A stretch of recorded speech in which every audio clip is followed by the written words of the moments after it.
Pancasila di perguruan tinggi. Nah, sebagai pendahuluan, bahwasanya pendidikan Pancasila merupakan salah satu mata kuliah yang wajib yang selalu ada di universitas. Ini tentunya berdasarkan Undang-Undang Pendidikan Nasional seperti Undang-Undang Nomor 12 Tahun 2021 tentang pendidikan tinggi, terutama di dalam pasal 35 ayat 5. Nah, dikatakan bahwa pendidikan Pancasila adalah pendidikan ideologi di Indonesia. Jadi, pendidikan Pancasila merupakan pendidikan ideologi, dapat membentuk warga negara yang baik dan paham akan hak dan kewajibannya, serta memiliki rasa cinta dan nasionalisme terhadap negara Indonesia. Jadi, tujuan pendidikan Pancasila tidak lain dan tidak mungkin adalah untuk membentuk warga negara yang baik, yang paham akan hak dan kewajibannya, dan yang paling penting adalah memiliki rasa cinta dan nasionalisme terhadap negara Indonesia. Historis atau sejarah ini tentu mulai dari zaman, termasuk zaman prasejarah, zaman sejarah, zaman Indonesia lama, masa-masa kejayaan nasional, perjuangan bangsa Indonesia melawan penjajahan, kemudian proklamasi kemerdekaan Indonesia, hingga perjuangan mempertahankan dan meningisi kemerdekaan Indonesia. Dan tentunya dengan landasan historis ini, maka anak bangsa akan mengetahui bagaimana sejarah Pancasila itu sendiri dalam sejarah Indonesia ini, sehingga lahirlah Pancasila itu sendiri. Jadi dengan adanya fakta-fakta sejarah, misalnya kita melihat bagaimana nilai-nilai Pancasila itu sudah ada di dalam masa-masa kerajaan di Indonesia. Nilai-nilai Pancasila itu sudah ada, bahkan ada buku yang diciptakan oleh Empu Tantular misalnya, yang itu yang sudah menggambarkan bahwa nilai-nilai Pancasila itu sudah ada pada masa kerajaan-kerajaan di Indonesia.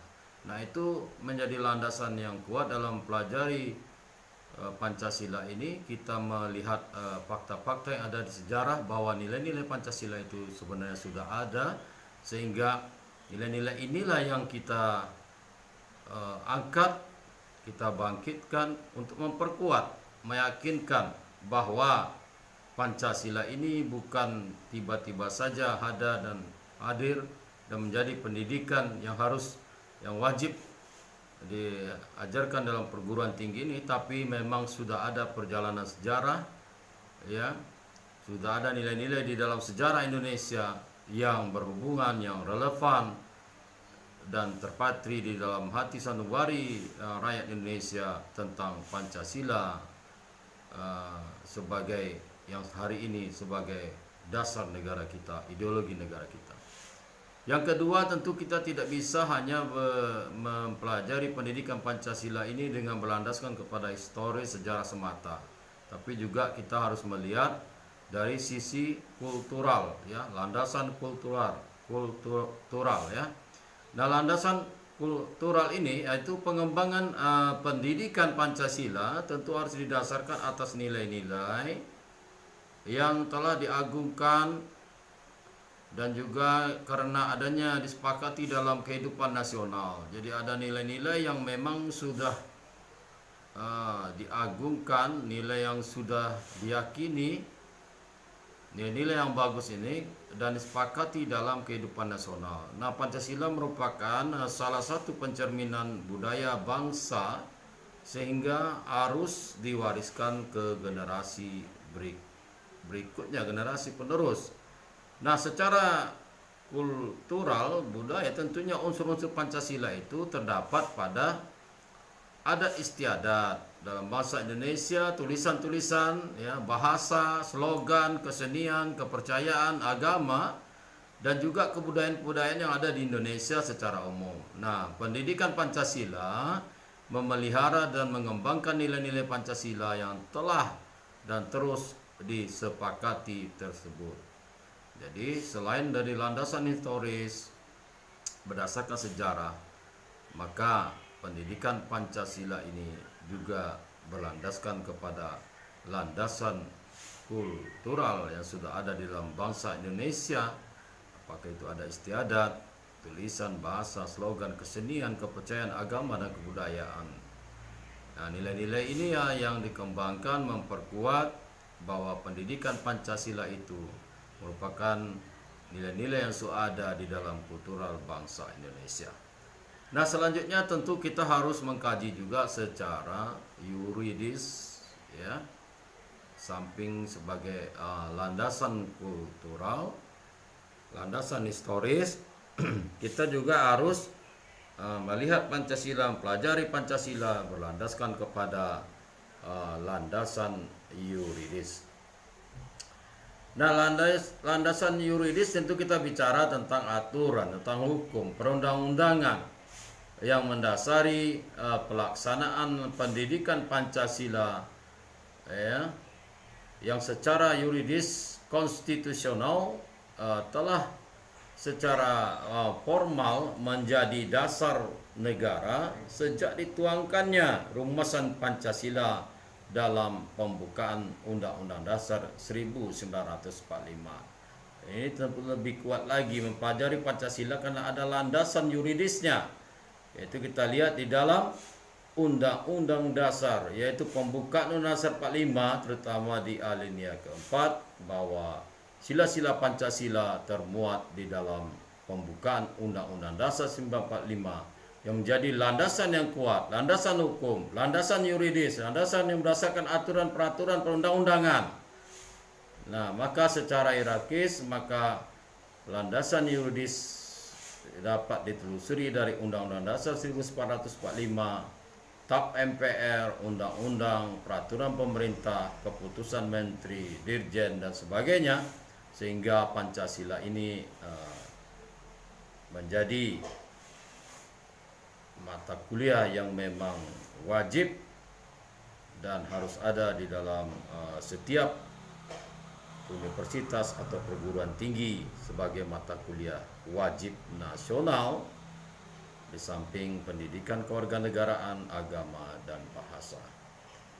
Nah, setelah kita mengetahui landasan historis, landasan kultural, landasan yuridis, sekarang apa yang menjadi landasan filosofis dalam pendidikan Pancasila ini sehingga diajarkan juga di perguruan tinggi. Nah, sebagai landasan filosofis, yaitu landasan filosofis yaitu penggunaan hasil-hasil pemikiran filsafat Pancasila untuk mengembangkan pendidikan Pancasila, ya, secara praktis. Nilai-nilai tersebut berupa pandangan hidup, filsafat hidup berbangsa. Nah, Pancasila harus menjadi sumber bagi segala tindakan para penyelenggara negara, menjadi jiwa dari perundang-undangan yang berlaku bagi kehidupan berbangsa dan negara. Jadi, landasan filosofis penggunaan hasil-hasil pemikiran filsafat Pancasila untuk mengembangkan pendidikan Pancasila. Secara praktis nilai-nilai tersebut berupa pandangan hidup, filsafat hidup berbangsa. Nah, kita juga mengenal Pancasila sebagai falsafah negara. Nah, itulah landasan-landasan pendidikan Pancasila, sehingga pendidikan Pancasila ini menjadi pendidikan yang wajib, mata kuliah yang wajib yang harus ada di dalam perguruan tinggi atau di setiap universitas. Mudah-mudahan bisa dipahami itu, ya, kenapa pendidikan Pancasila ini amat penting, sangat penting dalam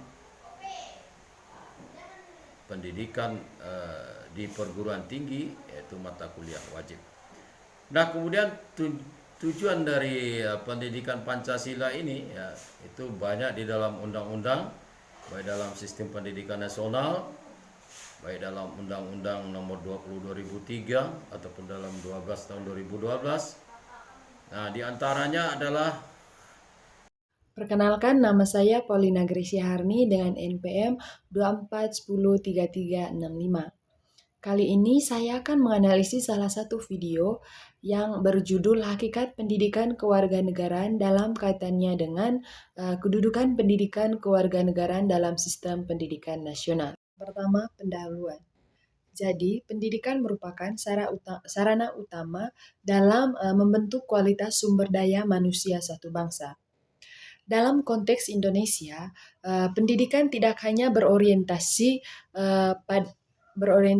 pada penguasaan ilmu pengetahuan dan teknologi, tetapi juga pada pembentukan karakter, moral, dan kepribadian warga negara itu sendiri. Oleh karena itu, pendidikan kewarganegaraan atau PKN memiliki kedudukan yang sangat strategis dalam sistem pendidikan nasional. Dari video yang saya analisis yang berjudul Hakikat Pendidikan Kewarganegaraan, menekankan pentingnya pendidikan kewarganegaraan sebagai wahana pembentukan kesadaran kebangsaan, nasionalisme, dan identitas sebagai warga negara Indonesia.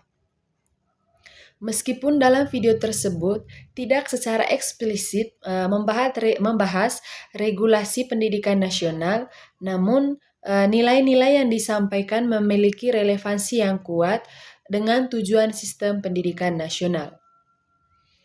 Yang berikutnya itu ringkasan isi video. Dalam video menjelaskan bahwa pendidikan kewarganegaraan bertujuan untuk membentuk warga negara.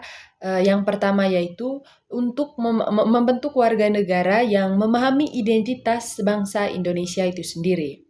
Yang dimana peserta didik diajak untuk mengenal luas wilayah Indonesia, keberagaman suku, budaya, bahasa, dan agama sebagai kekayaan bangsa yang harus dijaga dan dihormati. Yang kedua, memiliki wawasan kebangsaan yang luas, yang dimana pendidikan kewarganegaraan ini menanamkan pemahaman tentang Indonesia sebagai negara kesatuan yang berlandaskan pada Pancasila dan Undang-Undang Dasar tahun 1945. Yang ketiga adalah berkarakter dan bermoral. PKN tidak hanya menekankan aspek kognitif, tetapi juga menekankan pada aspek efektif dan psikomotorik seperti sikap cinta tanah air, toleransi, tanggung jawab, dan kepedulian sosial.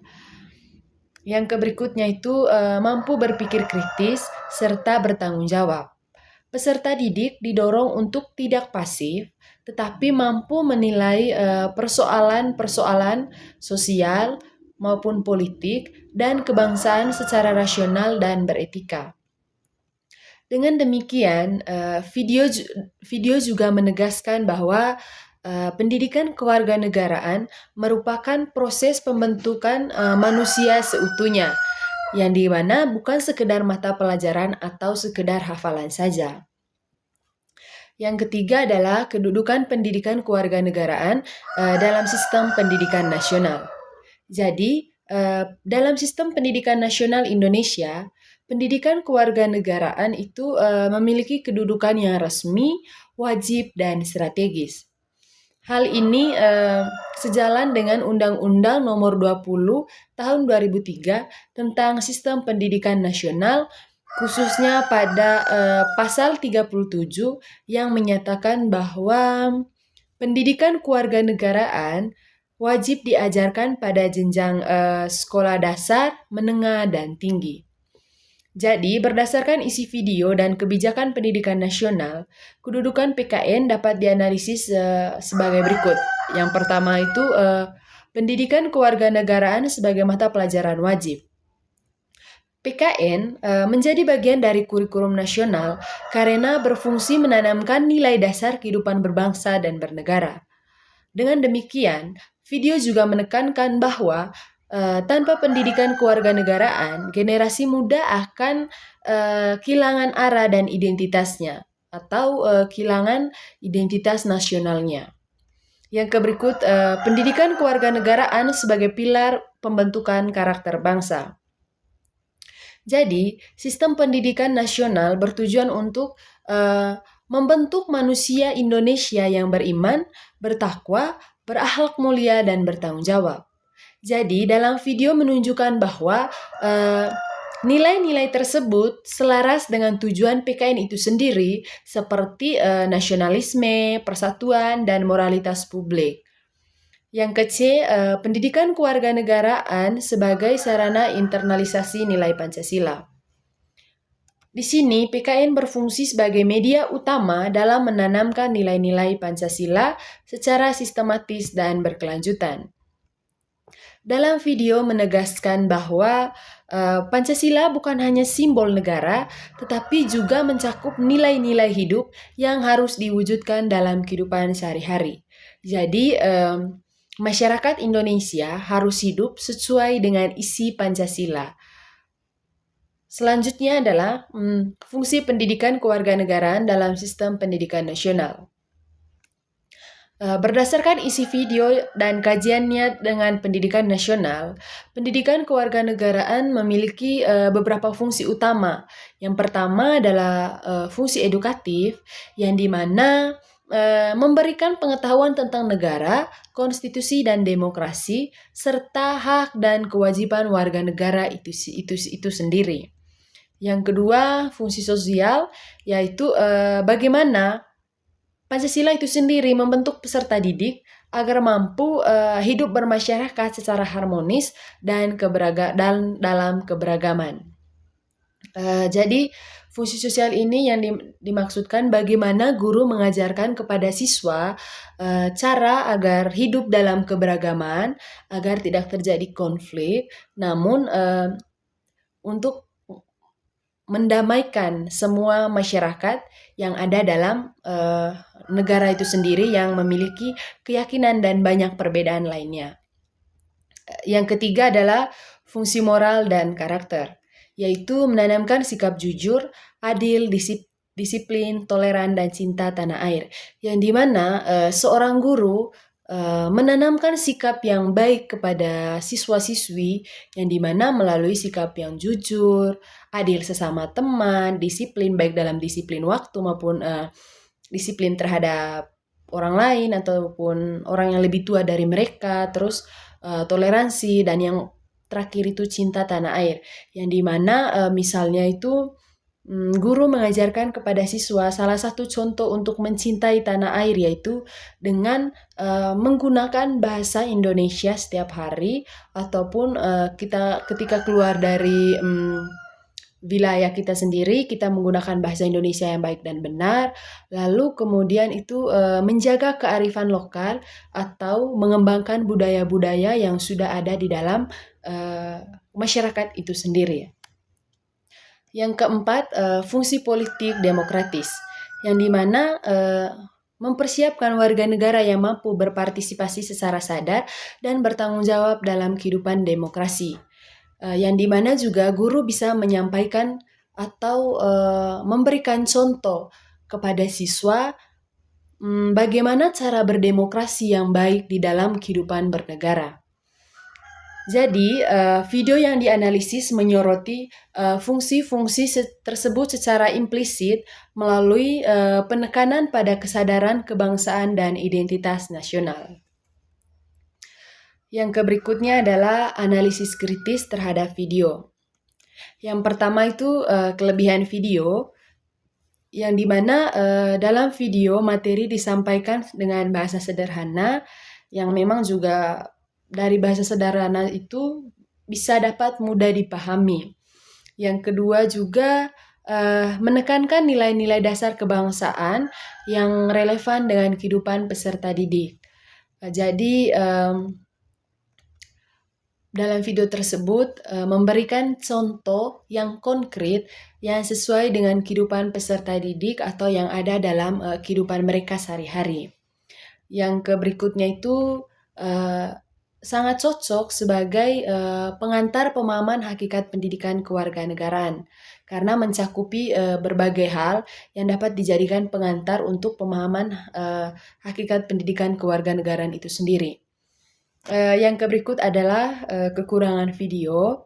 Jadi dalam video masih ada kekurangan, yaitu yang pertama itu tidak membahas secara eksplisit berkaitan dengan landasan yuridis PKN dalam sistem pendidikan nasional. Yang kedua itu kurangnya memberikan contoh yang konkret atau contoh yang sesuai dengan kehidupan atau sesuai dengan kurikulum dan pembelajaran di sekolah. Yang berikutnya juga itu belum mengaitkan secara langsung peran PKN dengan tantangan globalisasi dan era digital. Meskipun demikian, kekurangan tersebut dapat dilengkapi melalui kajian pustaka dan regulasi pendidikan nasional itu sendiri. Jadi yang keenam adalah relevansi video terhadap judul tugas.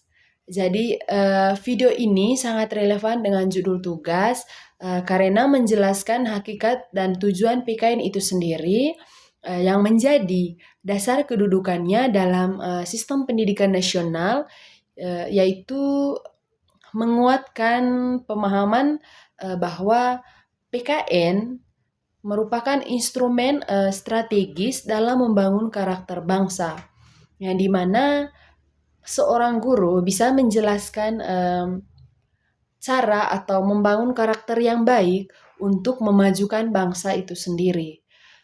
Yang kedua juga menunjukkan bahwa PKN bukan sekedar mata pelajaran formal, tetapi bagian dari integral dari sistem pendidikan nasional itu sendiri.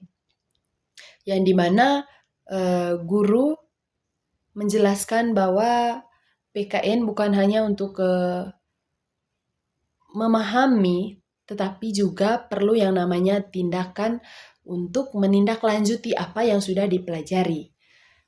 Oke, baik. Selanjutnya adalah kesimpulan. Jadi dari video yang sudah saya analisis atau dari video yang sudah saya tonton, dapat disimpulkan bahwa keterkaitannya dengan sistem pendidikan nasional memiliki peran yang sangat strategis, yaitu pendidikan kewarganegaraan memiliki kedudukan yang sangat penting dan strategis dalam sistem pendidikan nasional Indonesia.